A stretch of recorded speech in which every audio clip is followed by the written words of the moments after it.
Um feliz sábado a todos os irmãos, amigos, nossas visitas também. Deus está muito contente com a presença de vocês aqui. Vamos começar então adorando o Senhor, cantando o hino 1, 2, 3, o amor de Jesus. Vamos cantar assim, assentados mesmo como estamos, por favor.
Vamos cantar o hino agora 577 para a entrada da plataforma.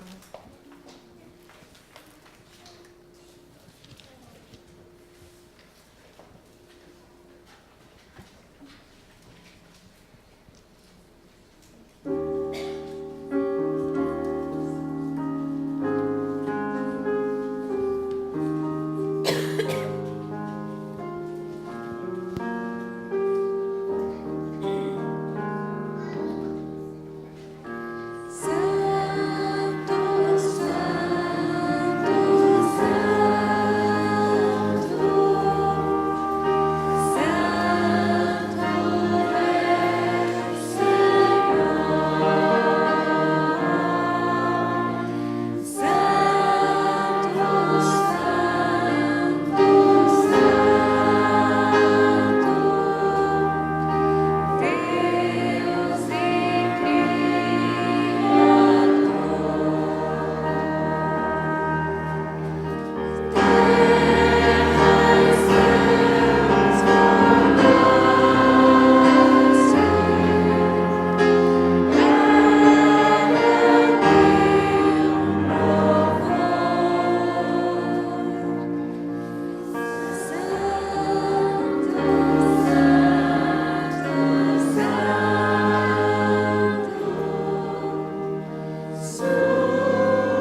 7:9. Eu te amo, ó Deus.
Teu nome.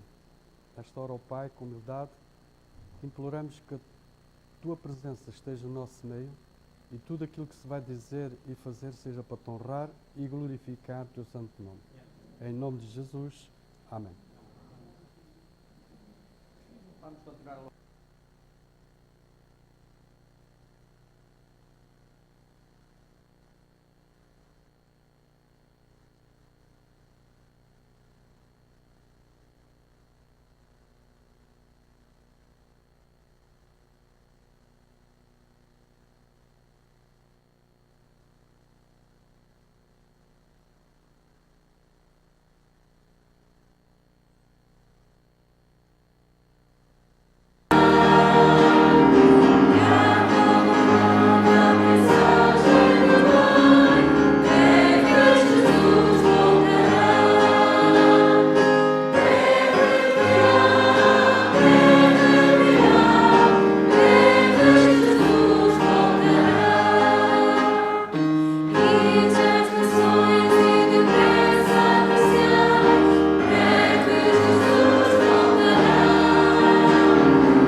Querido e Santo Pai que estás no céu, mais uma vez elevamos os nossos pensamentos até Ti para Te dar honra e louvores ao Teu santo e querido nome. Querido e Santo Deus que estás no céu, nós Te agradecemos porque realmente nos trouxeste à Tua Santa Casa de Oração, mas Te agradecemos ainda mais por tudo aquilo que tens feito por nós e aquilo que vais continuar a fazer. Bom Deus, nós Te queremos suplicar que o Teu Santo e Divino Espírito possa ser derramado esta manhã sobre o irmão Vítor, para que realmente ele nos possa transmitir a Tua Santa e Divina Palavra. Que realmente ele possa ser o veículo de transmissão para que todos nós possamos sair daqui com o coração mais alegre, mais satisfeito, mas com a certeza absoluta de que o Teu Filho está para voltar e de que nós iremos ser levados nas nuvens para viver eternamente uma vida onde não haverá mais morte, mais sofrimento e seremos felizes para sempre. Te queremos suplicar e pedir perdão para todas as nossas faltas e pecados, para que realmente o Teu Santo e Divino Espírito não seja impedido de nos abençoar. Te pedimos e agradecemos no nome santo de Jesus. Amém.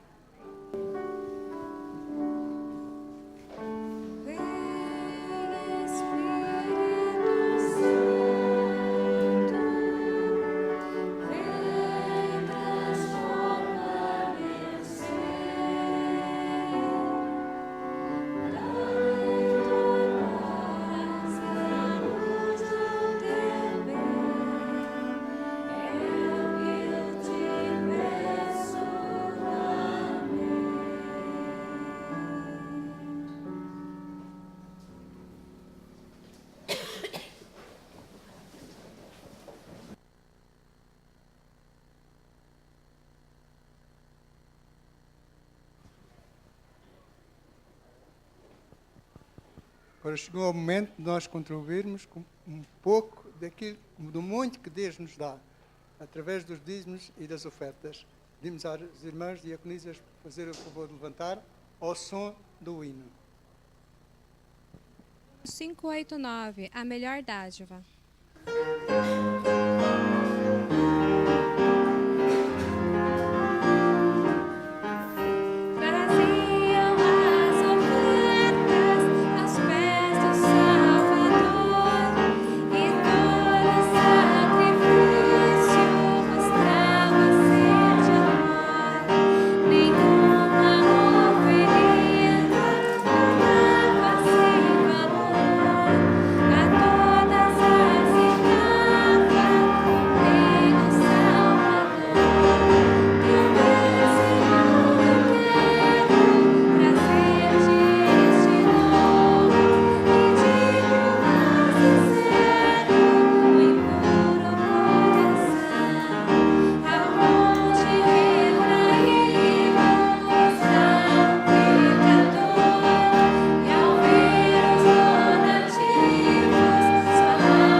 que estás nos céus, aqui estamos, Senhor, perante a Tua face para Te agradecermos a vida, a saúde que nos tens concedido e também, Senhor, o privilégio de podermos doar aquilo que Tu nos concedes.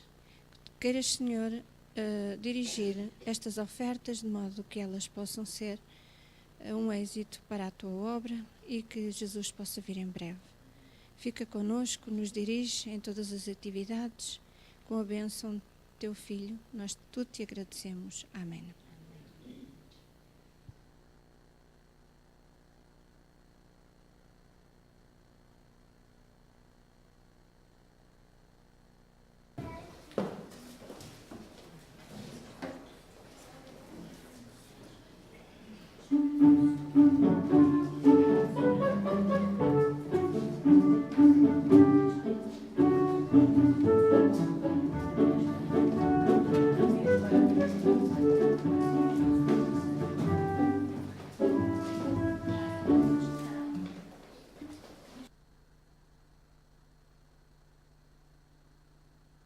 Bom dia, meninos.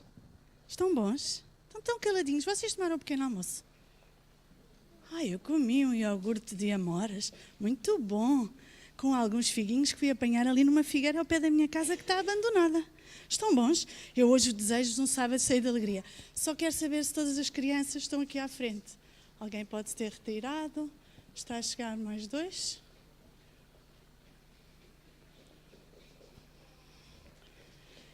Esta é a história de um menino que nós não sabemos o nome, que vem na Bíblia, mas nós vamos lhe dar o nome. Eu dei-lhe o nome de Josué. O Josué foi a correr ter com a mãe e disse assim: Mãe, tu nem vais acreditar. O que é, Josué? Estás tão... Oh mãe, tu não vais acreditar. Mas o que é, Josué? Oh mãe, sabes que o vizinho está a ir para a montanha porque nos contou que Jesus está lá e já lá está tanta gente. Sabes, aquela nossa vizinha que tem um problema na mão e o outro senhor que tem uma perna que não consegue andar, estão todos a ir para a montanha porque diz que está lá o Mestre Jesus e que ele cura as pessoas. Oh mãe, deixa-me ir. Tu deixas? Claro, filho, mas espera, não vás assim. Tens que, está tanto sol hoje, tens que levar o chapéu. Eu vou-te dar uma garrafinha de água, pões o chapéu na cabeça, Josué. Já sabes que a mãe não pode ir porque ela tem tanta coisa para fazer cá em casa. Mas hoje de manhã, antes do pai sair para a pesca, eu fritei-lhe uns peixinhos e fiz um pãozinho fresco e também tem ali para o teu lanche. Eu vou-te dar, nesta lancheira vais levar 5 pãezinhos e 2 peixinhos. Josué, não te esqueças de comer. Já sabes que eu já ouvi dizer, quando Jesus começa a falar, as pessoas até se esquecem que têm fome. Ficam tão felizes. E quando ele começa a chamar as pessoas doentes e a curar, eu sei, Josué, eu sei que tu vais te esquecer, mas pelo menos pões o chapéu na cabeça e bebes a água porque está muito calor. Olha, e diz a Jesus que eu lhe mando um beijinho, porque eu também já ouvi falar dele e eu gosto muito dele. E lá foi o Josué subindo a montanha, porque tinha ouvido dizer que Jesus estava lá. E realmente, quando lá chegou, estava tanta gente. A Bíblia diz que eram 5.000 homens, fora as mulheres, fora as crianças. Vamos fazer assim, 5.000 homens. Que 3.000 mulheres tenham ficado em casa com a mãe de Josué e que tenham ido 2.000. 5 mais 2 dá quanto? 5 mais 2? Eu ouvi. 7. Que estivessem lá 1.000 meninos como a Josué e meninas. 8.000 pessoas na montanha. E o Josué, como era pequenino, esforçou-se e quando deu por ele estava mesmo à frente de Jesus. E Jesus estava a falar e estava a dizer, sabem que o meu reino não é desta terra, é lá de cima. E no reino do meu Pai há coisas maravilhosas.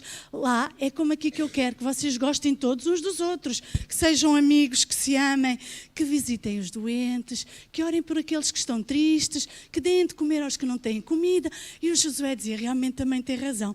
Já é quase 2 da tarde pela colocação do sol. Eu ainda nem comi, mas eu tenho bebido água, porque a mãe disse para eu beber água. É muito importante. A água é boa por fora, para lavar, e é boa por dentro, para limpar lá dentro, porque nós, 70% de nós somos água, e nós precisamos de beber muita água ao longo do dia. E então ele disse, bem, o chapéu eu tenho na cabeça, porque ele gostava de obedecer à mãe. Afinal, a mãe tinha-o deixado ir sozinho, e a montanha ainda ficava um bocadinho longe de casa. E ele ia bebendo a água e pondo o chapéu. Chegou uma dada altura da tarde que Jesus chamou André e disse, André, estou preocupado. Tanta gente ainda não comeram nada a esta hora. Hã? Tanta gente, eu estou preocupado, ainda não comeram nada. Vocês deem-lhe de comer. E o André virou-se para o irmão e disse assim, Jesus já apanhou muito sol, não tem chapéu, não deve estar bom, então quer que a gente lhe dê de comer. Mas como é que eu vou dar de comer a 5.000 homens? Não é? Nós dissemos mais 2.000 mulheres, 1.000 crianças, 5, 6, 7, 8.000 pessoas. Mas o Josué teve uma ideia. Espera lá, a minha mãe diz que dentro da lancheira estão 5 pãezinhos, a minha mãe faz tão bem aquele pão. Ai, a minha mãe, não há ninguém ali na terra que faça o pão como a minha mãe. E os peixinhos que o meu pai pescou, só a minha mãe é que sabe temperar daquela maneira. Eu tenho aqui um fanelinho, é simples, não é nada de especial. Não é uma pizza, não é um hambúrguer, não é uma lasanha, mas é muito bom, não é? Ai, eu gosto tanto de um peixinho frito.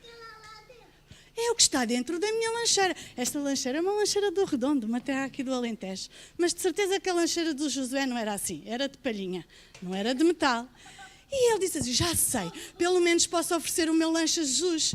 Pronto, eu sei que 2 peixinhos para um homem, já com aquela idade, que ele deve andar à volta dos 30 anos, como ao meu pai, 2 peixinhos é muito pouco. Mas tem 5 pãezinhos, sempre come os 2 peixinhos. E foi ter com o André e disse, olha, eu dou o meu lanche para Jesus. Ai, como é que acham que Jesus se sentiu? Jesus quis logo conhecer o Josué e dizer, tu és muito meigo, és muito bom, estás-me a dar o teu lanche, tu não tens fome. Eu tenho, mas quando eu chegar a casa, a minha mãe deve lá ter outra coisa preparada para mim. Eu tenho estado a beber água porque está muito calor, tenho um chapéu na cabeça para não ficar doente e eu posso ficar sem comer hoje. E Jesus disse aos amigos, ele tinha 12 amigos, olha, comecem a distribuir o pão. E eles pensaram, 5 pães para 5.000 pessoas e 2 peixinhos. Mas dividam as pessoas em grupos de 50, assim, que é para estar com ordem. E começou a dividir o lanche do Josué. Quanto mais ele ia dando pão, mais eles iam... Olha, eles estavam assim, isto é um milagre é uma coisa fora do normal. E começaram a distribuir. E as pessoas começaram a comer e disseram assim, esta mãe do Josué tem razão, realmente ela faz um bom pão. E os peixinhos estão cá com sabor. Começaram a comer. Sabem quem é que comeu no fim de todos terem comido? Foi Jesus e os discípulos, só comeram no fim. Depois de terem servido, todos comeram. Sabe o que é que a Bíblia diz? Que sobraram 12 cestos de pão e de peixe, que eles depois foram dar aos pobres. Para não se estragar, foram dar. Já tinham recebido e agora iam dar. E então, Jesus olhou para o menino e disse-lhe assim, olha, eu estou tão contente porque, sabes, o meu Pai no céu e eu, nós gostamos muito das pessoas que dão as coisas com alegria. E há um versículo na Bíblia que diz assim, Deus ama ao que dá com alegria. Vão lá repetir comigo. Digam lá comigo, Deus ama, assim, Deus gosta dos meninos e das meninas que dão com alegria. E foi isso que aconteceu. Querem ver? Jesus foi ter com Josué e disse-lhe assim, olha, sabes, Deus ama o que dá com alegria. Ele só tinha 5 pães e 2 peixinhos. Mas lembrou, se eu der... olha, conta lá, estão ali 5 pãezinhos, estão ali na mãozinha do Josué, 2 peixinhos. Nesse dia o Josué ficou tão alegre que ele nunca mais se esqueceu que o lanchinho que a mãe lhe tinha dado para alimentar pelo menos mais de 5.000 homens, não sabemos quantas mulheres e crianças, mas pelo menos 5.000 homens e com certeza muitas mulheres e crianças, só com um pequenino lanche. Ele pensou assim, eu vou oferecer a Jesus. Não faz mal, eu fico sem comer. E Jesus pensou assim, eu vou oferecer aos meus amigos que me estão a ouvir. E deu para todos, porque Deus é assim. Do pouco ele consegue fazer muito. Era um lanchinho simples. Ai, o papá. Esse é Jesus. É Jesus. Então, vocês hoje vão levar para casa. Desculpa, eu não sei o teu nome. Michel, eu vou pedir que tu me ajudes, porque cada um vai levar 2 peixinhos diferentes. São 2 tons de amarelo. Tu vais distribuir os pãezinhos, está bem? Os pãezinhos é para vocês pintarem. E não se esqueçam que Deus ama ao que dá com alegria. E foi com alegria. Um dia lá no céu nós vamos ter o privilégio de conhecer este menino. E ele pessoalmente vai nos contar a história. E talvez vamos conhecer a mãe. Vai ser um dia muito feliz quando nós, Jesus multiplicar o maná para nós. Jesus também vai multiplicar o maná. Tem 2 peixinhos diferentes, está bem? Os Miguel, é para vocês pintarem durante pãozinho. Preciso comer pão. O pãozinho.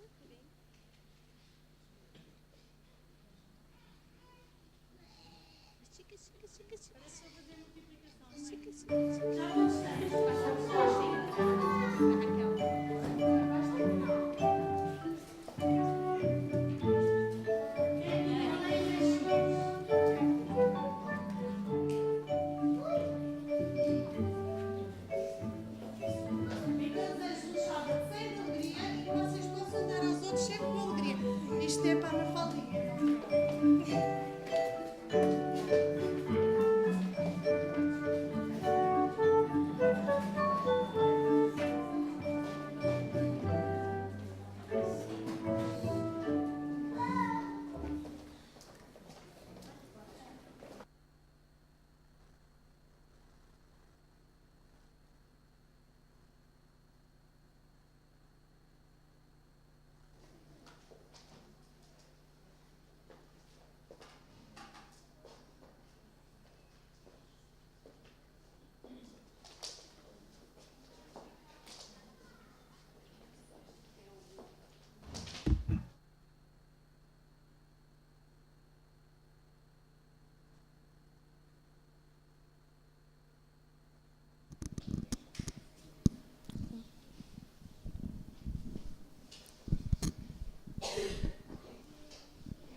Preciso ser puro, pois há quem creia em mim. Preciso ser justo, fiel até o fim. São tantos olhares tentando encontrar meus próprios passos, caminho para o lar.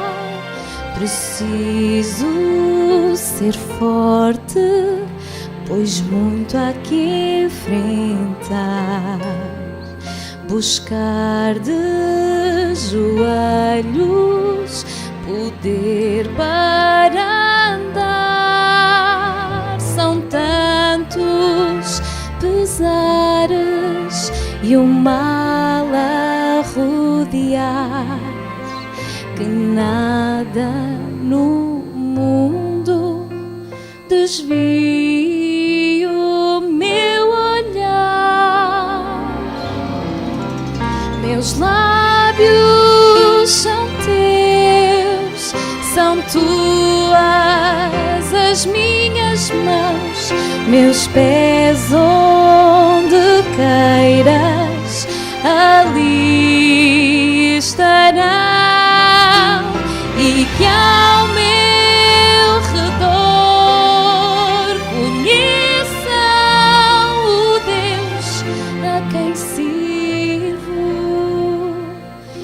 e saibam que vivo meus dias inteiros para ti.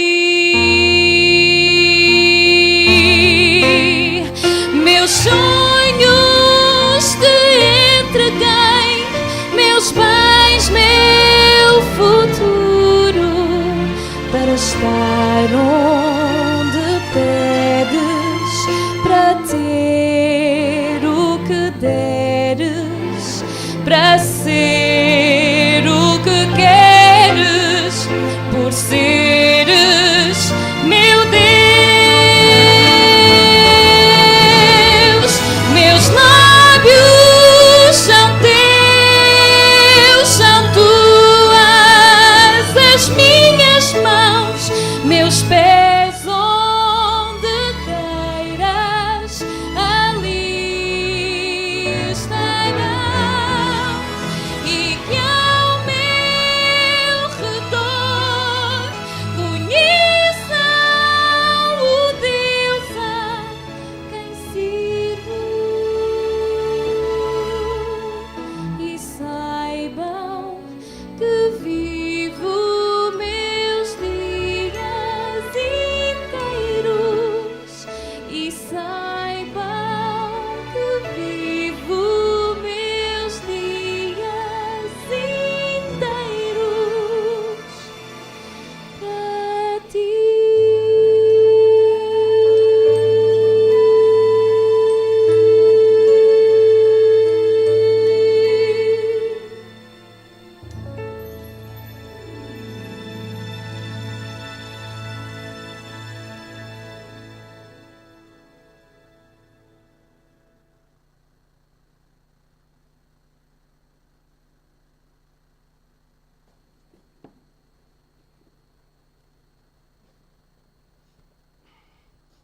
Bom dia a todos.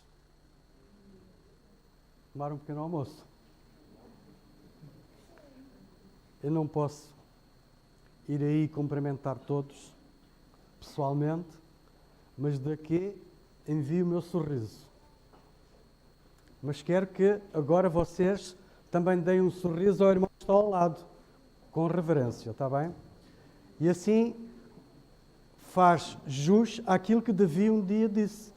Alegrei-me quando me disseram, vamos à casa do Senhor. Irmãos, certa vez, numa igreja adventista do sétimo dia, a direção de jovem estava muito empolgada, estava muito motivada e convidaram um pastor, o diretor de jovens convidou um pastor, um reavivamento espiritual na sua igreja. Este jovem, diretor dos jovens, ele conhecia este pastor porque este pastor tinha sido seu pastor, tinha sido seu professor. E foi com grande alegria que este jovem recebeu o sim do pastor, dizendo que, sim senhor, viria fazer essa semana de reavivamento. A partir daquele momento que o pastor aceitou, este jovem mais a sua equipa trabalharam arduamente, entregando convites pessoalmente, batendo nas portas, convidando as pessoas para estarem presentes nessa semana na igreja. Chegou o dia, a igreja estava repleta, não havia um lugar vazio. O sermão que o pastor fez foi sobre a volta de Jesus. As pessoas saíram satisfeitas porque o pastor fez o culto de uma maneira simples, todos perceberam, e todos saíram confortados, todos saíram com a esperança da volta de Jesus. No segundo dia, o pastor novamente fez o culto com base na volta de Jesus. Na terceira noite, igualmente, e assim sucessivamente, todos os dias, o pastor falou da volta de Jesus. No final desta semana, que para muita gente, para a maioria das pessoas, foi uma semana confortante, foi uma semana em que a fé de cada um foi aumentada, mas este diretor de jovens não estava muito satisfeito.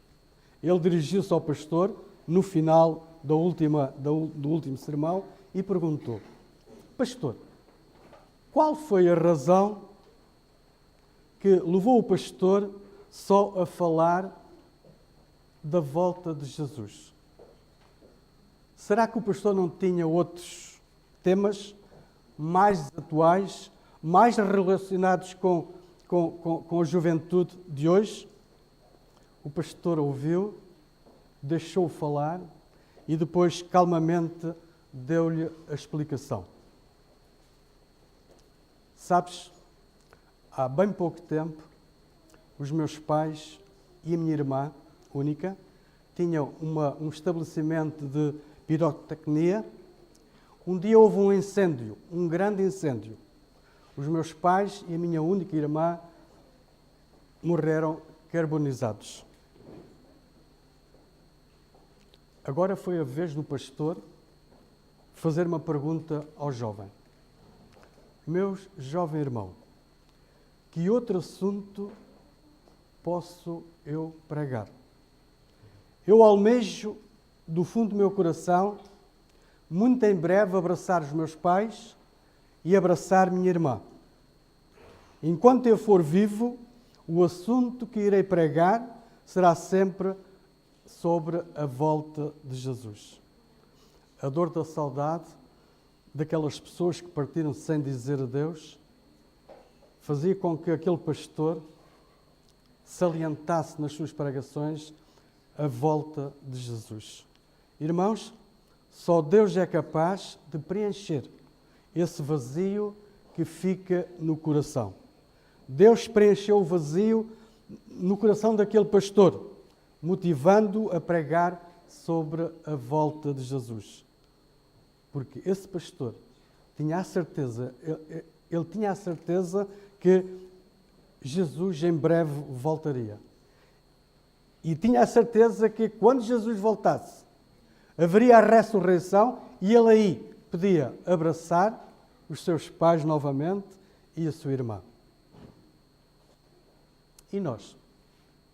Será que aqueles que aqui se encontram já tiveram uma experiência dolorosa como esta? Como tem Deus preenchido o nosso coração? Quantos de nós almejamos também em breve abraçar nossos queridos que partiram sem se despedir de nós, que adormeceram no Senhor? Jesus vai voltar, muito em breve. Quer queiramos, quer não, Jesus vai voltar. Os sinais da sua vinda aumentam com frequência, a intensidade a cada dia.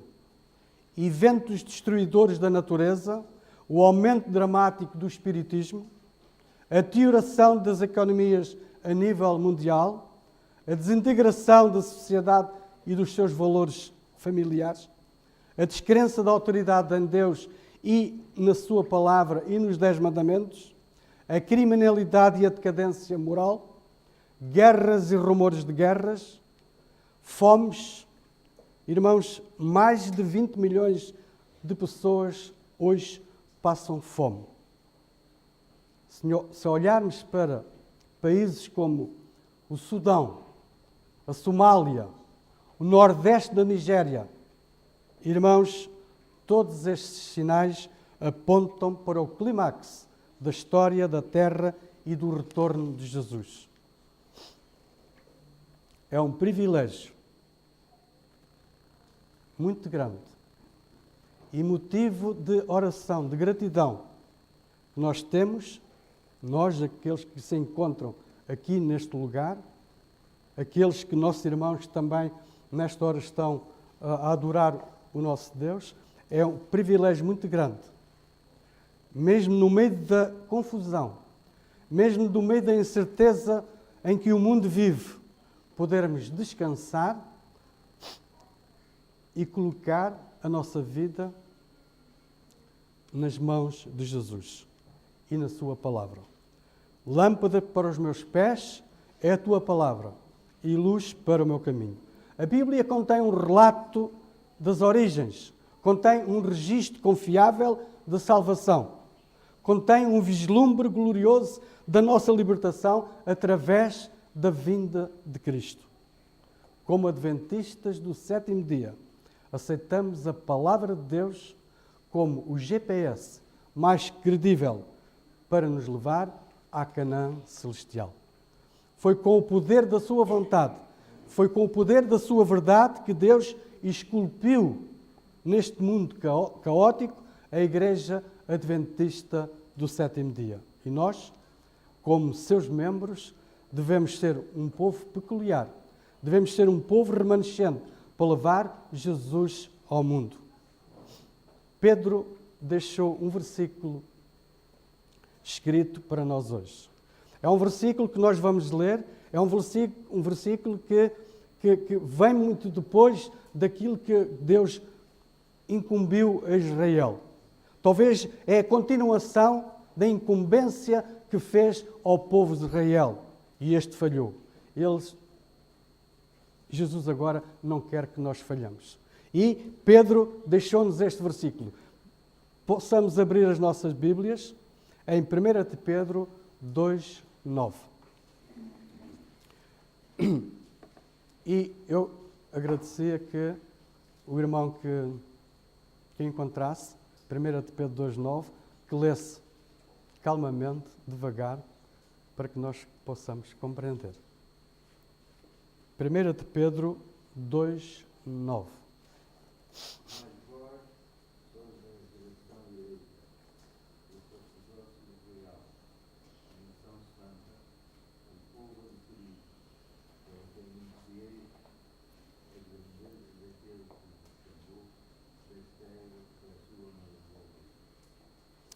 Muito obrigado, irmão. E agora um outro irmão que abre, por favor, em Apocalipse 12:17.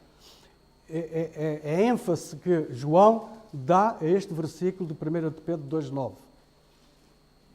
Pedro deixa-nos aqui realçado que hoje nós somos a geração eleita, somos aquela geração que incumbida de levar o Evangelho ao mundo, assim como foi Israel no passado que falhou. Quem quer ler?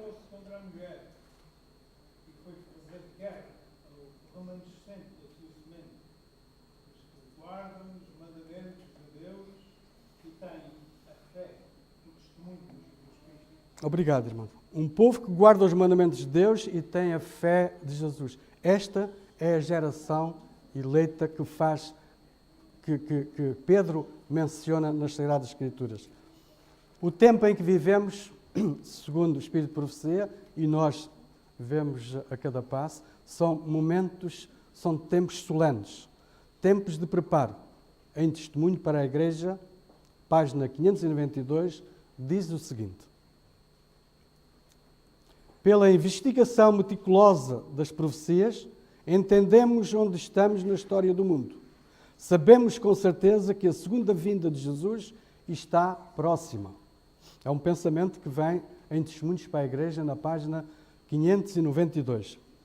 Irmãos e visitas que estão hoje conosco, é neste contexto que Apocalipse mostra que antes da vinda de Jesus, que está para breve, haverá uma sacudidura dentro da igreja.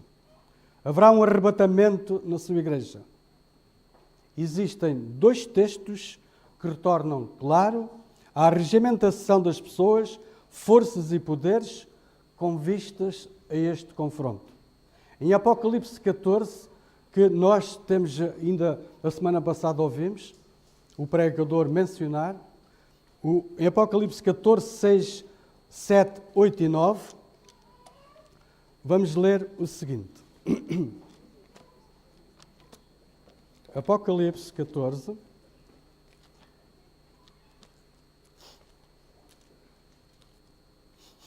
seis, 7, 8 e 9,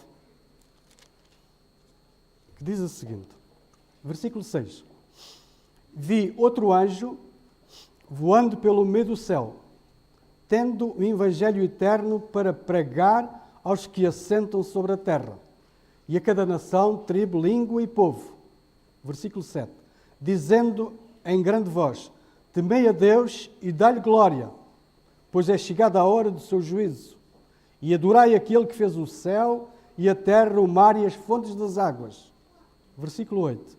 Seguiu-se outro anjo, o segundo, dizendo, caiu a grande Babilónia, que tem dado de beber a todas as nações do vinho da fúria da sua prostituição. Versículo 9. Seguiu-se este outro anjo, o terceiro, dizendo em grande voz, se alguém adora a besta e sua imagem e recebe a sua marca na fronte ou sobre a mão, também esse beberá do vinho da cólera de Deus, preparado sem mistura, do cálice da sua ira, e será atormentado em fogo e enxofre diante dos santos anjos e na presença do Cordeiro. E agora, muito rapidamente, logo a seguir, no capítulo 16, vamos ver a contrafação que imediatamente Satanás fez a estes versículos. Apocalipse 16, versículo 13 e verso 14. São dois versículos. E diz o seguinte.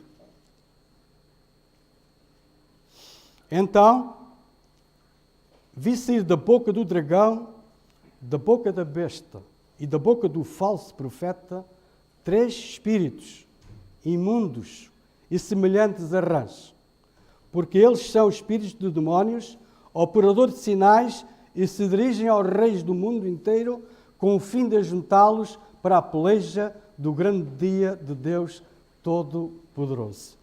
Irmãos, com certeza que sabem que em profecia o número 3 é sinónimo de unidade. O primeiro texto faz parte do último convite divino para a salvação, as 3 mensagens angélicas.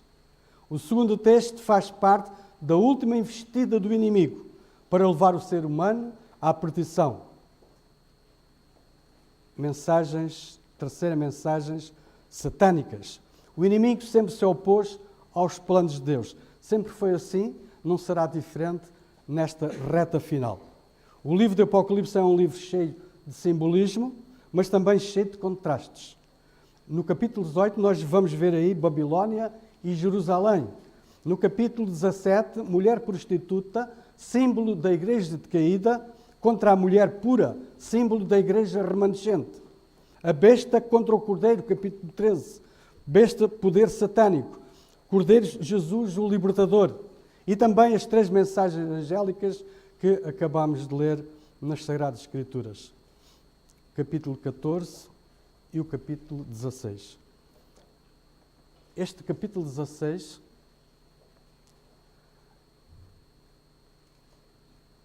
a mensagem do inimigo, de Satanás, é a representação final de 2 sistemas totalmente opostos, que lutam arduamente pelo coração de cada um. Um firmado no assim diz o Senhor.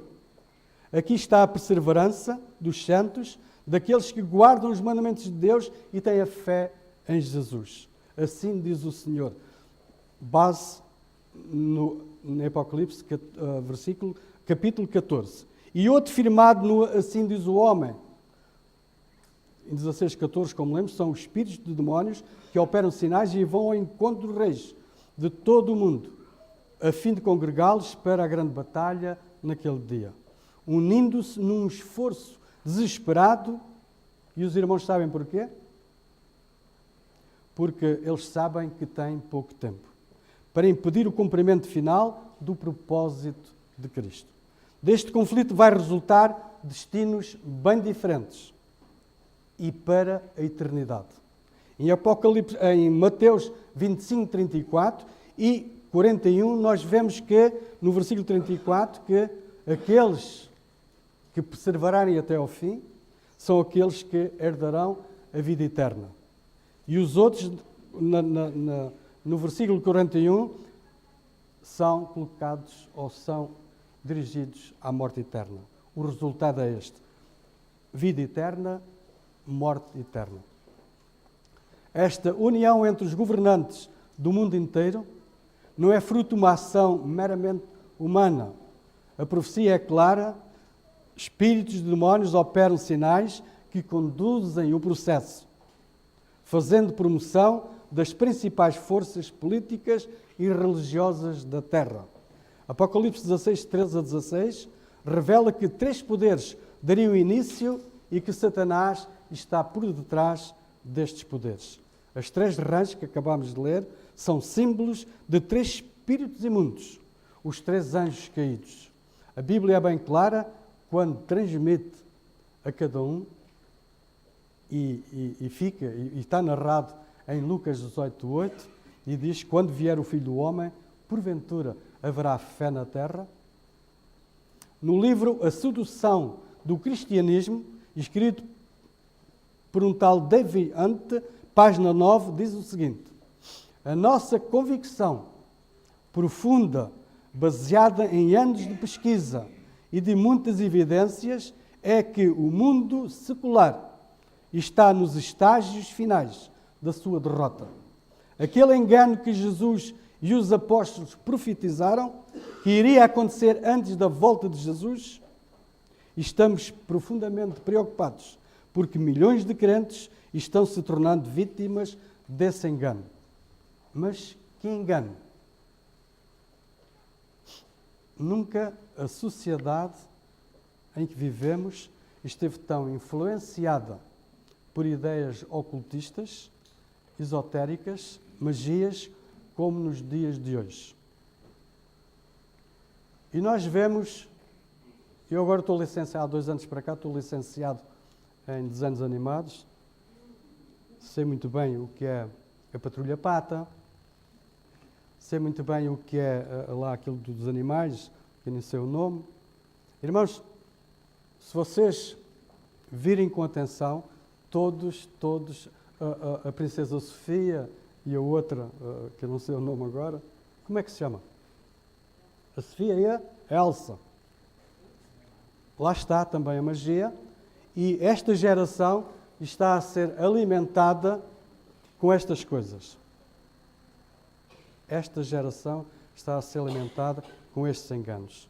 Os últimos dias irão se caracterizar por um extraordinário incremento do espiritismo, que será um dos 3 grandes poderes que perseguirão os fiéis e procurarão enganá-los. O espiritismo, dominado em Apocalipse 16 como o dragão, faz parte da tríplice aliança de Satanás, atuando em parceria com outros membros. O profeta João diz ter visto sair 3 espíritos imundos da boca do dragão, espiritismo, da boca da besta, o catolicismo, e da boca do falso profeta, protestantismo apostatado. Os 3 são espíritos de demónios que fazem muitos sinais, já estão a fazer muitos sinais, eles fazem maravilhas.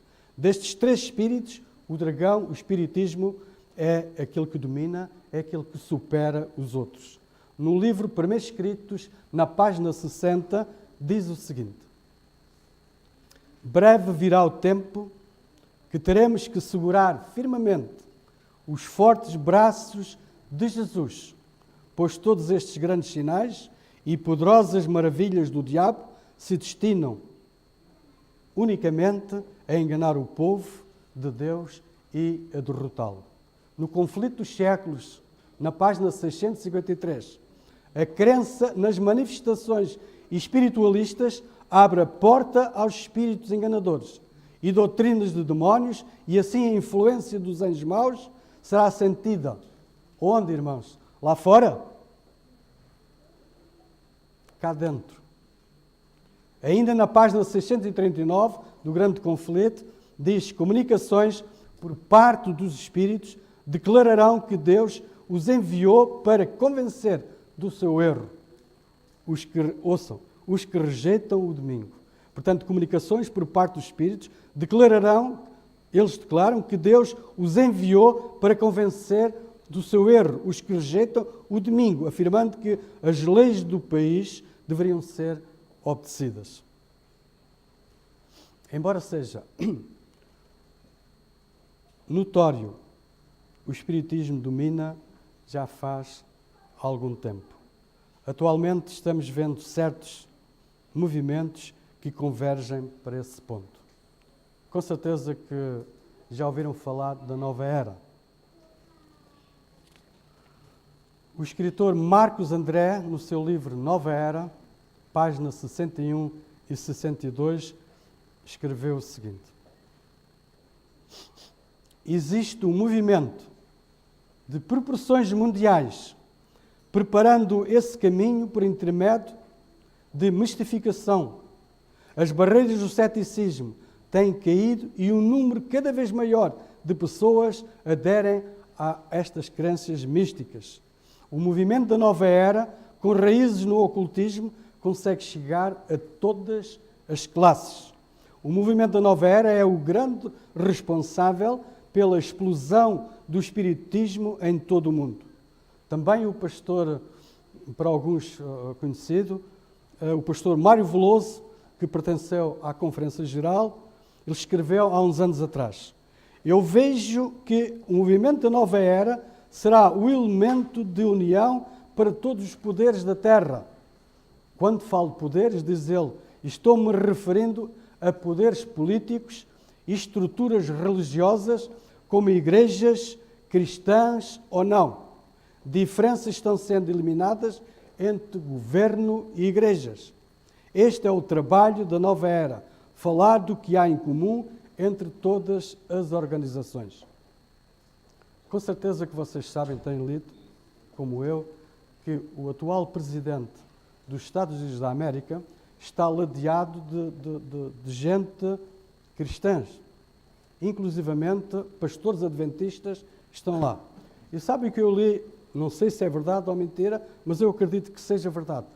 Todos os dias, antes da sua atividade do dia, todos estes pastores, mais com certeza lá a direção do presidente, se reúnem e fazem um culto ao Senhor nosso Deus. O que é que isto quer dizer, irmãos? Quer dizer que a Igreja, aos poucos, está a unir-se ao Estado. E depois, a partir daí, nós sabemos o que irá acontecer. Irmãos, há quem diga que o movimento da nova era é o disfarce sedutor do demónio. Um dos principais objetivos deste movimento é estabelecer aquilo que nós já temos ouvido agora falar, que é a nova ordem mundial. Um único governo, uma única moeda, uma única religião, uma única bandeira, isto é, globalização, que também diariamente nós ouvimos.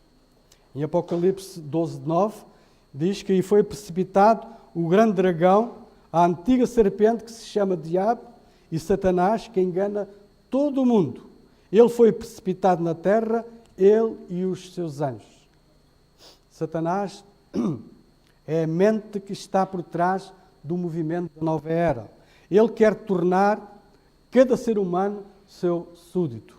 É através dele que o espiritismo prolifera e engana, se possível, até os escolhidos. Irmãos e visitas que se encontram hoje no nosso meio, para que tal não aconteça, apelo a mim, pessoalmente, e a cada um dos irmãos, e a todos que estão aqui esta manhã. Eu convidava neste momento a que abrissem as vossas Bíblias e lêssemos bem devagar Mateus 7, 25. Eu gostaria que o irmão que se levantasse e que... Eu vou pedir ao irmão Jales, se ele não se importa, daqui ele lesse Mateus 7, 25. E desceu a chuva, correu nos torrentes, sopraram os ventos, bateram com ímpeto contra aquela casa, contudo não caiu, porque estava fundada sobre a rocha. Muito obrigado. E caiu a chuva, transbordaram os rios, sopraram os ventos e deram com ímpeto contra aquela casa que não caiu. Porquê? Porque estava alicerçada sobre a rocha. Quem é a rocha aqui? É Jesus. Esta casa tinha o seu alicerce em Jesus Cristo. Deus, na sua palavra, providenciou um alicerce sólido, forte, que estabilizasse a nossa fé, capaz de nos manter, capaz de fazer com que nós permanecermos de pé quando as tempestades, quando as tormentas são mais fortes e que caem na vida de cada um. Que nós possamos, irmãos, encher a nossa mente da palavra de Deus. Há um pensamento no Espírito de Profecia que diz, e é interessante, muito interessante, diz que no final dos tempos, e nós estamos a viver no final dos tempos, diz que no final dos tempos irão-se revelar aqueles que fizeram da palavra de Deus sua regra de vida. Aqueles que, através do seu estudo, através da sua oração, através da meditação, através da sua entrega em levar a mensagem ao mundo, aqueles que estão alicerçados na rocha, aqueles que estão alicerçados em Jesus Cristo. Que assim seja, que nós possamos abrir o nosso coração sobre a influência do Espírito Santo e através da sua palavra. A força do céu, para cada um, para todos, a força do céu está ao dispor dos fiéis de Deus. Irmãos e visitas, maior do que aquele que te quer derrubar, daquele que te quer desanimar, daquele que te quer levar à perdição, e aquele que te levanta todos os dias, é aquele que te levanta todos os dias, aquele que te dá forças através das suas palavras. Façamos mais uso da palavra de Deus, estudando-a com oração. E assim, quando vier as tempestades, quando vier as notícias ruins, a cada um de nós possamos estar alicerçados em Jesus, na rocha. Eu vou terminar. Há umas semanas atrás, eu e a minha família tivemos o privilégio de visitar a Madeira. E lá fizemos algumas excursões a visitar os pontos mais turísticos. E fomos, com certeza que alguém que está aqui que também já visitou. E fomos visitar as grutas de São Vicente. Alguém já visitou? Grutas de São Vicente. Já. Eu ia perguntar, é interessante, não é? Muito interessante. E então nós fomos éramos 8 com uma falda 9, nós fomos também visitar essas grutas e a guia foi a primeira vez que ela fez de guia e então parou lá num certo local onde havia uma piscina, entre parênteses, de água muito límpida, de água muito cristalina. E então parámos ali, ela explicou o que tinha a explicar e depois, tipo de brincadeira, disse: aqueles que colocarem a mão dentro da água e pedirem um desejo, esse desejo será satisfeito. E claro, logo brincadeiras, não é? Toda a gente a colocar: eu quero que me saia o Euromilhões. Brincadeira, não é? Outros pedidos, etc, etc. Portanto, aquilo passou e nós, a guia recomeçou o seu trajeto e nós fomos atrás. A Mafalda ia comigo pela mão.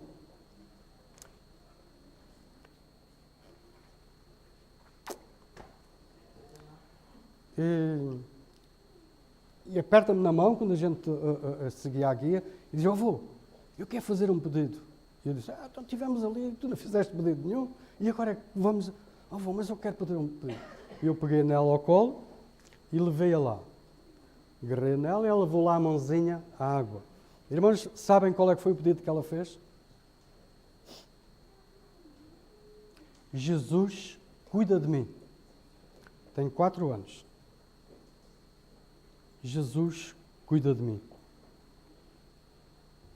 Que o Senhor nos motive, que o Senhor nos ajude e nos proteja, que o Senhor nos abençoe, que o Senhor esteja sempre ao nosso lado, para que não nos deixe cair, para que nós caminhemos sempre com a certeza que o Senhor Jesus muito em breve vai voltar e Ele vai estar de braços abertos para receber a cada um de nós. Que o Senhor possa nos abençoar e que deem um resto de sábado na sua companhia, na companhia de Jesus. Amém.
Vamos orar.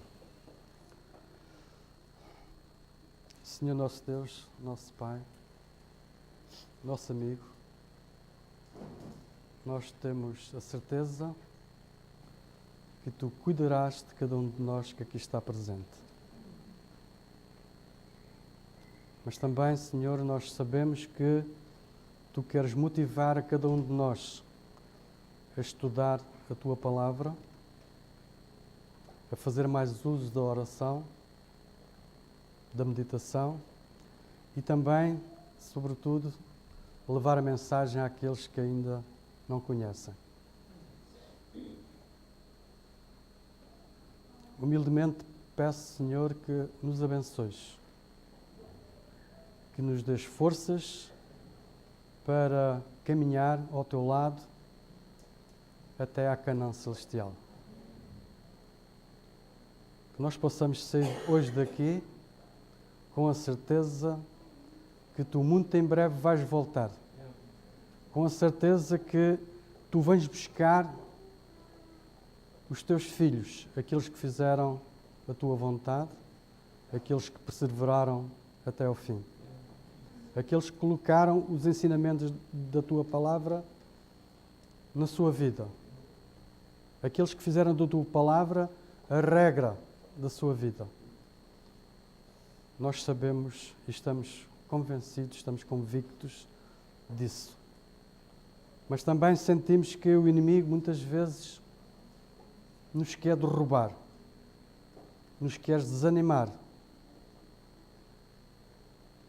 Senhor, nesses períodos, nessas ocasiões, que Tu nos possas ajudar e a pegar ao colo para que o inimigo não saia vitorioso. É tudo quanto imploro e agradeço. Não que haja algum mérito em mim ou em qualquer um que aqui se encontre, mas nos méritos de Jesus, que um dia morreu na cruz do Calvário por cada um de nós que aqui se encontra. Em nome de Jesus. Amém.